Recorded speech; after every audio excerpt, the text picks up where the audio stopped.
So after the last couple of days, everybody obviously is watching the Dow as it breaks 20,000. So nobody is watching the bond market. And I'm telling you, that's where the problems are going to surface. So you can see this first leg down, we've sliced right through the 38 and the 50% retracements. The bonds came down to test the 62% retracement before they bounced. This bounce has been very weak. It looks just like a bear flag to me, and it looks like it's already breaking down.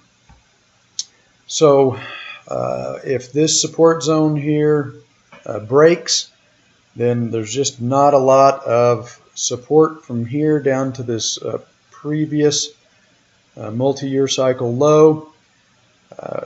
We could do that very quickly, like in a matter of weeks, and I think this is where the problems would arise. That would it would probably do a couple things. It would probably crush the housing market, and we're talking maybe a full percentage point increase in interest rates in a very short period of time. Maybe only 3 or 4 weeks, or maybe less, maybe even in days, if this really starts to be fear driven. So I think many people just look at this first leg down and they're assuming that rates are just normalizing, but I don't think they are normalizing. I think this is a bubble popping, and so at some point the market becomes cognizant that there's something's wrong, that there's trouble, and then the selling is driven by fear, and I think that's probably what the next leg down is going to be. When this support breaks, then I think fear is going to take over, and all of a sudden the world's going to wake up and realize that we've got some serious problems in the global sovereign debt markets. And I don't see how that is positive for anything. Not stocks, not energy, not commodities, certainly not the dollar. If the bond market starts to dislocate, well, then the Fed is going to have to try and step in and prop the market up, and the only way they can do that is to print money. So a dislocation in the U.S. Bond market is going to be very disastrous for the dollar, in my opinion. And I'll show you here in the next chart that may be starting. So this is the key market, in my opinion, is the bond market. If this support breaks, then there's really nothing stopping this going all the way back down to this previous multi-year cycle low, and it could do it very quickly. So now we're looking at the dollar, and you can see here, and I called attention to this the other day. We during this first drop down, the dollar broke back below the support zone, negated this breakout, and that is not a good sign. After a 2-year consolidation, a breakout should have follow through, and it should run, and this did not run. It rallied right until the Fed raised rates, and then which would on the surface seem to be positive for the dollar, but again, it was not positive for the dollar. Last year, when the Fed raised rates, you can see what happened. The dollar immediately tanked, and it's doing the same thing again. The Fed raises rates a quarter point, which would seem to be bullish for the dollar, and it does the exact opposite of what everybody expects. So the dollar's doing what I thought it would do. We came down, we broke this. I figured we would get some kind of bounce. We did get a very powerful bounce the next day, but there was no follow through to that bounce, and we have the dollar's immediately turned around and given all those gains back and more.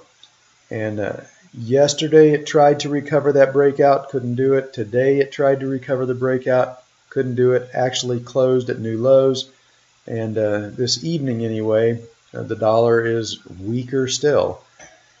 The currency markets may be starting to sniff out problems in the bond market. So I'll show you this chart of the euro again. I think this is this is at least a yearly cycle low or an intermediate cycle low, and I think it's probably a multi-year cycle low. And that being the case, then this first daily cycle should be strongly right translated. And by that, it needs to rally 20 or 25 days before this cycle tops. So I don't think this rally in the euro, this first leg up, is done by any means. I think we're probably going to rally probably into the FOMC meeting next week, maybe even into the employment report next week, before the euro takes a breather, a short-term correction, and by that I mean a 5 to 6 day pullback just to clear the bullish sentiment, clear the overbought conditions, catch its breath, and then we would get another leg up. So I'll say it again, the euro is the controlling currency, and the yen. Both of these currencies are coming out of at least intermediate cycle lows, probably yearly cycle lows, and maybe multi-year cycle lows. And that being the case, then this first daily cycle needs to be fairly powerful and rally for an extended period of time, 20-25 days at least, before topping. That means the dollar still has more downside to go. You throw in a possible bond market collapse on top of it, and the dollar is potentially in trouble. So here's what I think is happening with gold. I think this pullback is a half cycle low for the simple reason that the euro should still have more days to rally before the cycle tops, and that would imply that gold still hasn't found its daily cycle top, that this pullback is just a half cycle low and there's still another leg up yet before we find a daily cycle top in gold. That's what I think is happening. The wild card, though, is that engineered breakout in the stock market yesterday and then the follow through today.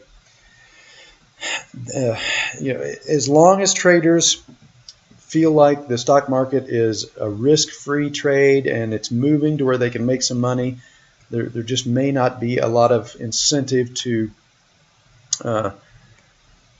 put money into an alternative investment like gold. So I need to see if gold can buck or resist the breakout in the stock market and instead just focus on the currency markets and the falling dollar. If that's the case, then gold will ignore the stock market and it will just continue to trade inversely to the dollar, and then we should get another leg up. If we do, that is the signal that the rally in gold is intact, and we've still got a long way to go yet, because the dollar still has a long way to fall before we print that 7-year cycle low. So what I'm going to watch over the next several days is this peak right here at 12.20. If the dollar rallies over the next couple weeks, then that would confirm that this is a half cycle low, not a full daily cycle low, and that the dollar or gold is going to follow the currencies and it is going to ignore the stock market. And presumably we would, like I mentioned in my last video, we would get at least one more leg up in this daily cycle that may test this resistance zone here around 1243 or so before giving us another pullback and something a little bit more extended than just say 2 or 3 days. A half cycle low can just last a couple of days, just long enough for the 3-day RSI to get oversold, and then it will usually resume the rally. A daily cycle low would be a little bit more extended, maybe something that might last 5 to 8 days. So that's what I'm watching. I want to see if this peak gets broken in the next week or two, and if it does, then we're going to have a great buying opportunity at that next daily cycle low.